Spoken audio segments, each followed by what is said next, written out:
This happened when I was really young. I'm talking second or third grade. It's hard for me to remember things clearly from that long ago, but this memory stands out for reasons you'll soon understand. It was a school day, and it had been raining cats and dogs all day. After picking me up from school, my parents left the house for some upscale events. I can't remember if it was a fundraiser or a dinner party or something else entirely. Either way, they were supposed to come back home that night, but while they were gone, the storm picked up like crazy, and it became unsafe to drive long distances. So instead of driving back home, they reluctantly decided to spend the night at one of their friends' houses who lived much closer to where the event was. I remember them calling me on the house phone and repeatedly apologizing for leaving me there by myself, even though I insisted that I wasn't even hungry and I'd be fine. My mom gave me a list of things to do before bed. Lock all the doors and windows, keep at least one house light on, make sure all the blinds were closed, typical stuff. At the time, I didn't understand why they were making such a big deal about everything. I wasn't quite old enough to realize how important it was to not leave kids my age home alone. In fact, I was actually kind of excited to have the place to myself. It meant unlimited candy and no bedtime. I obviously didn't have a TV or any kind of screen in my room, so I stayed downstairs in the living room watching TV on the couch. I told myself I'd do all that stuff my mom had requested right before going to sleep, since I was planning on staying up all night anyway. But at some point later in the night, the sugar crash got to me and I accidentally fell asleep. No surprise there. I don't remember exactly what time I ended up waking up, but it was late enough for the TV to have gone into sleep mode, so 3 hours minimum. I distinctly remember being much colder when I woke up. Nothing too out of the ordinary. I mean, temperatures drop at night, but the difference was significant enough for me to instantly make the connection, even at that young age. I thought about just curling back up and going back to sleep, but then I remembered the list my mom had given me. Even at that age, I knew she'd find out if I didn't do it, and I really didn't want to get in trouble after she trusted me to stay home alone. So I forced myself off the couch and went to check the windows and doors. I went around and did everything she asked. Locked the front and back doors, closed all the blinds, checked the windows, even the light. Everything was shut tight, which confused me a little because the house still felt way colder than it should have. I even put my hand against a couple of the windows to make sure they weren't cracked open or something, but they were all sealed. I figured maybe the storm knocked out the heater or something, and I didn't think much more about it. That explanation made sense to me at the time, and I was so tired that I couldn't devote more energy to thinking about the heat. So I headed upstairs to my room, ready to crawl into bed and forget about it. When I got to my room, I finally realized just how bad the storm had gotten. Our living room is tucked into the center of the house, so I hadn't really been able to appreciate the storm from down there. My childhood bedroom has a big external window though, so I could hear everything. The rain was slamming against the glass like it was trying to get in, and every minute or so there was a burst of lightning followed by a deafening clash of thunder. I wasn't scared of storms at that age, but I do remember being concerned that a tree was going to fall on the house. That's probably why I had trouble falling back asleep, even though I had been dead tired not even 20 minutes prior. As I was lying there, trying to fall asleep, I started picking up on these odd sounds. Every so often, there were these weird creaking sounds, like shifting wood. Thing is, the entire floor is carpeted, so it couldn't have been coming from my room. At first, I thought it was a tree swaying in the wind, but the sound didn't quite fit. Even then, I knew the general sounds associated with thunderstorms. This definitely wasn't one of them. It started bothering me after a while. For whatever reason, it wasn't the storm keeping me up. It was that stupid sound. I couldn't take it much longer, so I sat up and looked around the room, not really sure what I was looking for. I listened, trying to drown out the sounds of the storm and focus in on the creaking. Lightning flashed, illuminating the whole room. Everything looked normal, but my eyes were drawn to the only wooden thing in the room, the closet. The room went dark again, and I sat there perfectly still. About a minute later, lightning flashed again, and my room was once again lit up for just a split second. And in that split second, I saw something that made me choke. The closet door was slightly ajar. It had been closed before, I was 100% sure of it. Something had opened it. There was something in my room. I didn't scream, I didn't speak, I didn't even think. I just got out of bed as quietly as I could and walked out of the room. That walk from the bed to the door felt like a 500-mile, 5-year journey. I immediately went downstairs and hid under the dining room table. Then, and only then, I started crying. I didn't know what else to do. There was someone in my house, in my room, and my parents were too far away to help me. I'm not sure how long I stayed under that table, but at one point, I heard footsteps walking down the stairs. I held my breath, knowing that any sound I made could have ended my life. They weren't normal footsteps. It sounded like whatever it was jumping and pinballing down the stairs. The footsteps got closer. They were approaching the dining room table like they knew where I was hiding. I can't tell you how scared I was. I really thought I was gonna die. And then, from under the table, I saw them. I couldn't see their upper body, but two bare feet walked into view. Two nasty, wet, and muddy legs that were tinted yellow. I couldn't tell if they were male or female legs. That's how gross and almost disfigured they looked. There were cuts all over their legs, like they had rolled around in a thorn bush. They were also stumbling, like they were struggling to even stand upright. And just as I thought it couldn't get any worse, they dropped something. It was a wrench.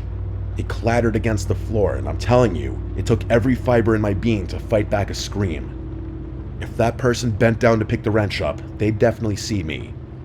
With wide eyes, I watched as that person stood still, not picking up the wrench, but not walking away either. It felt like a standoff, where any wrong move could end my life. Eventually, they finally continued walking, and I couldn't see them anymore. I listened as the chaotic footsteps stomped and stumbled around my first floor for what felt like an eternity. And then, finally, the front door opened and shut. They were gone. I stayed hidden under that table for a long time after that. Part of it was fear, but another part of it was what I can only describe as trauma. I just remember being shaken and scared.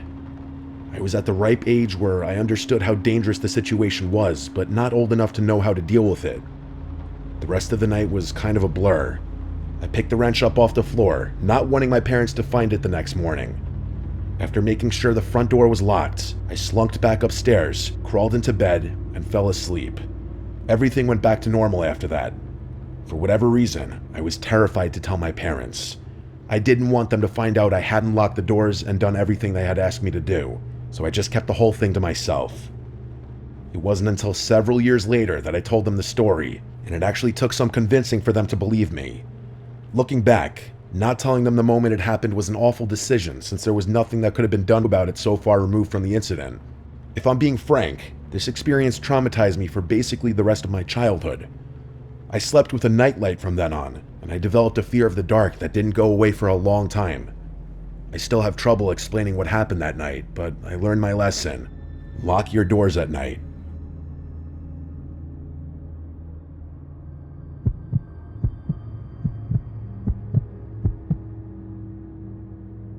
I'm an only child and live with my mom and dad in a decently sized home. It's a little big for just the three of us, but my parents' running joke is that it was never their intention to have only one kid. They just never got around to having more. Anyway, I was 15 when this happened. It was a rainy Saturday night sometime in May. I can't remember exactly when this happened, but I do remember that it was during one of the last weekends before summer started up.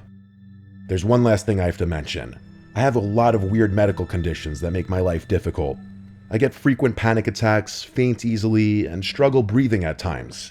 I'm also one of those weird people who needs complete and total silence to fall asleep. Like, even a small fan is enough to keep me awake. I've mostly learned how to deal with it, but sleepovers and vacations are still unbearable. People always tell me they love the sound of rain and that it helps them fall asleep, but it does the exact opposite for me. It doesn't rain often where I'm from, but every now and then we get these insane downpours that keep me up all night. To be fair, it wasn't a full-on thunderstorm, but it was raining heavily enough to keep me up. No matter what I tried, I couldn't block out the sound of raindrops pattering against the roof. It was late, sometime well after midnight, when I faced the reality that I wasn't going to sleep anytime soon. So I got out of bed and thought about ways I could expend some energy. Eventually, I decided to go for a little walk in the rain. This wasn't the first time I had done that. Walking in the rain was actually something my parents encouraged me to do when I couldn't sleep. We live in a very safe residential area, and there's a huge public park that borders my house, so being out late isn't dangerous at all. Plus, the park is very well lit, which is another one of the reasons I've always felt so comfortable walking there late at night. I put on a rain jacket, quietly walked downstairs, and stepped outside without even bothering to bring an umbrella. I purposely didn't bring my phone because I knew myself well enough that a phone screen was only going to keep me up. It was oddly peaceful outside. I've always been one for nature, and seeing all the trees gently swaying in the wind with the raindrops screaming down their branches was exactly what I wanted. After about 20 minutes, I started to feel myself getting tired, which was a good thing. I turned around and started walking back towards my house, figuring I'd be able to fall asleep by the time I got back. As I was cutting through the park, I glanced toward the road and saw something strange. There was a long black object lying flat in the middle of the street. At first, I thought it was an oddly shaped garbage bag or something like that, but the more I looked at it, the more I realized what it was. It was a person just lying there in the middle of the street. They were face down too from the looks of it. I felt a sick feeling bubbling up in my stomach. The only thought bouncing around my brain was the likely possibility that they had been hit by a car and were injured. Or worse. There was no other logical reason why someone would be lying motionlessly in the street, especially while it was raining. As much as my gut told me to just keep my head down and continue walking, I felt like I had to do something. My parents raised me a certain way. If I see a person in need, I have to help them. So against my instincts, I started approaching the person in the street. As I got closer, I was able to make out what they were wearing. Black pants and a dark plaid shirt. Definitely not the type of attire someone would wear during heavy rain. Judging by the clothing, it was a man, but that's what I had already assumed. I'm not sure if it was the gravity of the situation or something else, but as I was walking toward the street, I realized for the first time that night how cold I was. Like the rain was lukewarm one second and ice cold the next, if that even makes any sense. As I was closing in on the road, a screech rang out from somewhere behind me. Instinct took over and I whipped my head around, adrenaline flooding my veins. It sounded like a howl, but slightly off. Like a wounded animal. That's the only way I can describe it. A quick scan of the tree line revealed nothing. The sound must have come from deeper in the park, meaning there was no imminent danger. Still, the sheer strangeness of it all had my heart racing. I had never heard anything like it before, and the lack of an explanation was what triggered that feeling of pure fear. But that feeling was about to get 1,000 times worse, because when I turned back around and faced the street, that person wasn't lying down anymore. They were sitting perfectly upright, staring at me. In that moment, everything started fading and my vision narrowed. The only thing keeping me from passing out right there was the muffled sound of 1,000 raindrops pattering all around me. Before I could react, that person stood up and started sprinting towards me with a demonic smile on his face. And what's worse, he was holding what looked like a kitchen knife. Up until that moment, I didn't know what it meant to truly fear for your life. I snapped out of my haze and ran as fast as I could in the opposite direction. As soon as I started running, I heard him yell, "I'll kill you," at the top of his lungs. The wet grass made it impossible to run at full speed, but my one saving grace was that whoever was chasing me would have to deal with the same thing. I didn't want to lead him to my house, so I ran towards the trees, hoping I could lose him in the park. That's where the screech had just come from, I know, but I didn't have another choice. I didn't look back once. I just ran like my life depended on it. And considering how insanely cracked out that guy looked, I think my life actually did depend on it. I ran towards the densest part of the park, hoping I'd be able to hide in there before he caught up to me. I didn't even know if he was still chasing me, but I didn't care. Part of me felt like if I stopped running, the fear would catch up to me and I'd pass out immediately. I made it into the woods, and right when I was about to throw up from exhaustion, I ducked behind a tree and tried to catch my breath. I looked behind me, and there was no one, or at least no one I could see. The only thought on my mind at that point was how in the world I was going to get home safely. I didn't feel comfortable moving, so I just waited there. I must have waited at least 20 minutes before finally stepping out from behind that tree. I took the long way home, around the backside of the park and through this other section that spit me out a few streets away from my house. No one followed me. I finally made it home and collapsed on my bed, drenched and basically traumatized. I never got an answer for anything that happened that night. That howl is honestly what confuses me the most. I have a hard time believing it was somehow related to the man that tried to attack me, but it's just too coincidental. I think what happened is that guy heard the screech too, looked up, saw me, and then did whatever he did for whatever reason. As for his motivation, I have no idea. There's just crazy people out there. Maybe he was on drugs or something. I know it's not a real explanation, but I can't think of a better one. I still live in the same house today, and even though several years have gone by, it's hard not to think about this experience every so often.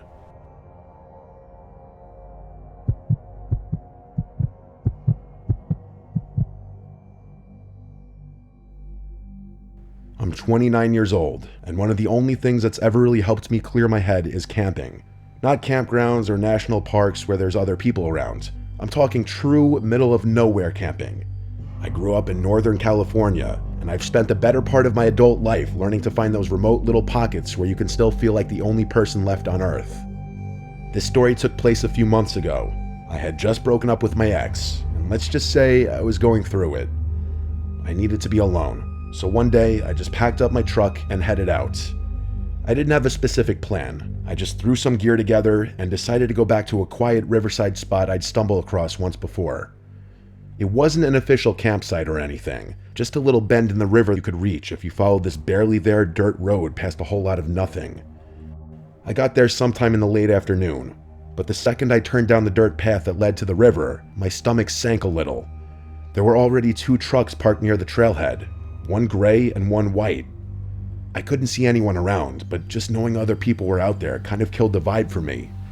I hadn't driven all this way out in the middle of nowhere to interact with people. I sat there for a second, debating whether I should just turn around and find another spot. But I told myself it was a big stretch of river, and chances were whoever owned those trucks were camped far enough away that I wouldn't even see them. I hiked maybe 15 minutes downriver when I saw 2 guys fishing up ahead. They looked like the type you'd expect to see fishing. Thick beards, a little overweight, heavy boots, but it seemed like they were more focused on something else. As I got closer, one of them quickly covered something with his jacket and gave me this awkward half smile. As I passed, he called out, saying something about how they were just target shooting cans and didn't mean to freak me out. I just gave a polite nod and kept walking without saying anything. As I kept walking, I couldn't help but replay the guy's comments in my head. It wasn't even what he said that bothered me. It was how rushed and awkward it came out. Like he was trying too hard to sound casual.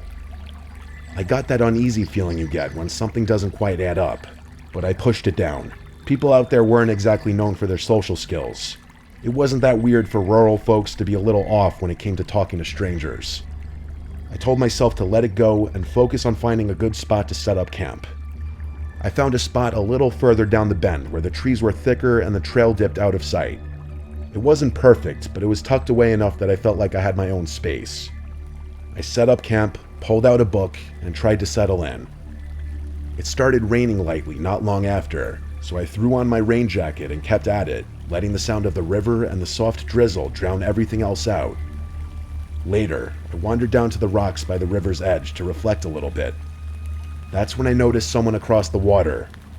It was one of the guys from earlier, the one who had called out to me, only this time he was alone. He spotted me and waved. I hesitated, then waved back, figuring it was better to be friendly. He yelled across, asking for my name. I don't know why, but I shouted back my real name, Anisha, without really thinking about it. He stood there for a second after I answered, then pulled something out of his jacket. At first, I thought it was a phone, but then I realized it looked more like a disposable camera. Before I could even process it, he held it up and took a picture of me from across the river. And then, without another word, he just turned and started walking back up the riverbank like nothing had happened. I was beyond creeped out. The weird speech patterns and mannerisms were one thing, but taking a picture of me, that was next level strange. I headed back to my campsite and just figured I'd stay put for the rest of the night. After the sun went down, I crawled into my tent and tried to get some sleep, but my mind wouldn't shut off. I kept replaying the breakup in my head, picking apart every word, every mistake, every what if. I don't know how long I lied there like that, just listening to the river and the light patter of rain against the tent. At some point, though, I started hearing something else. Faint, uneven sounds, like someone stepping carefully over wet ground. At first, I tried to convince myself it was just the rain or some animal, but the longer I listened, the clearer it became. Footsteps, circling the campsite, and the second I made that connection, my stomach dropped straight through the ground. I didn't even have to wonder who it might be. I'm no fool. I never go into the woods alone without protection. and this was no exception. I didn't hesitate. I grabbed my handgun from where I kept it tucked by my sleeping bag. Then I unzipped the tent and stepped out into the rain. My heart was pounding so hard I could hear it in my ears, but I needed to stay calm. I clicked my flashlight on and swept it across the trees, and there he was. That creep from earlier, standing a few yards away, half hiding behind a tree. He wasn't smiling or scowling, he just had this blank expression on his face like he wasn't all there mentally. The scariest part wasn't his demeanor though, but the fact that he was holding a small axe in his left hand. For a second, I couldn't move. All I could think about was how far I was from anyone, how nobody would even hear me scream if it came to that. But somehow, I managed to raise the gun and level it at him. I forced my voice to stay calm, even though every part of me was screaming. As sternly as I could, I said, "Leave now or I'll kill you." His facial expression didn't change at all. It was like my words meant nothing to him. After a few seconds of silence, he mumbled something about how his friend Ivan had discouraged him from coming to find me, and that he had to take care of Ivan. I didn't wait for him to say anything else. I fired a shot straight into the trees above his head. He stumbled a bit, clearly not expecting me to do that. I leveled the gun at him again, a little more confident now. I told him it was his last chance and to drop the axe. He did, and a huge wave of relief washed over me. But I wasn't out of the woods yet. I told him to take his shoes off so that he'd have trouble following me, and then made sure he didn't have any other weapons on his person. Once I was sure he wasn't armed, I told him to go to my tent and grab my gear. I watched him like a hawk as he fumbled with my stuff, forcing him to toss it all out into the open where I could see it. I packed the essentials as fast as I could, never letting him out of my sight. I jammed the axe into my backpack and made sure I wasn't forgetting anything. I'd have to leave the tent behind, but that was a small price to pay for staying alive. I then grabbed his shoes and threw them as far as I could into the darkness, and I told him to walk in the opposite direction. I kept the light on him the whole time, and the moment he walked far enough out of sight, I turned and started hiking back up the river as fast as I could. That was the scariest part of the whole encounter, stumbling through the pitch-black forest in the rain with a potential murderer behind me. I wasn't sure if he was following me, but I didn't care. I just kept going, trying to use the flashlight as minimally as possible. Both pickup trucks were still in the pullout when I finally made it back to my car. I didn't stop though. I threw everything in and sped out of there. When I got cell service back, I called the police and reported the whole incident, describing my location as best as I could. A few months have passed since then, and I'm not sure if anything ever came of it, but I'm not going out of my way to find out.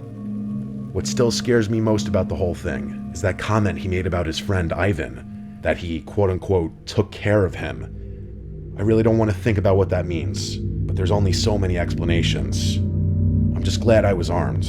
I could have easily lost my life that night if I hadn't been.